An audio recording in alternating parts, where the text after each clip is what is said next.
British Bangladeshi তরুণ প্রজন্ম উৎসাহী হচ্ছেন কারি শিল্প ব্যবসায়। এমনি একটি উজ্জ্বল মুখ অমি রহমান। তিনি নর্দাম্পটনে বাবার প্রতিষ্ঠিত ব্যবসা পরিচালনায় নতুন ধারা যোগ করেছেন। বিস্তারিত জানাচ্ছেন এহসানুল ইসলাম চৌধুরী শামীম। ব্রিটেনে দীর্ঘদিন ধরে বাঙালিরা কার ইন্ডাস্ট্রিতে বিশেষ ভূমিকা পালন করে আসছে।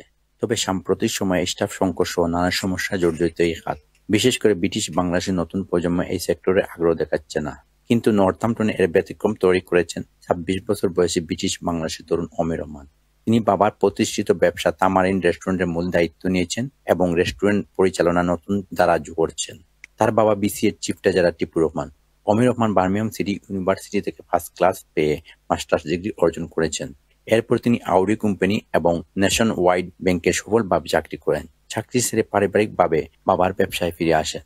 অমি বলেন, বাবার ব্যবসা আমার শৈশব থেকে খুব কাছ থেকে দেখেছি। এটি শুধু ব্যবসা নয়, এটি আমাদের পরিবারের ঐতিহ্য এবং স্বপ্নের একটি অংশ। The first reason I've entered into my family business is ultimately because I've worked in other places. I've got a first class degree. I've worked as a mortgage consultant. I've worked in Audi sales, and all the jobs I had, it didn't give me the satisfaction that working in my family business does give to me. Still, I've decided to come into the restaurant business. Why?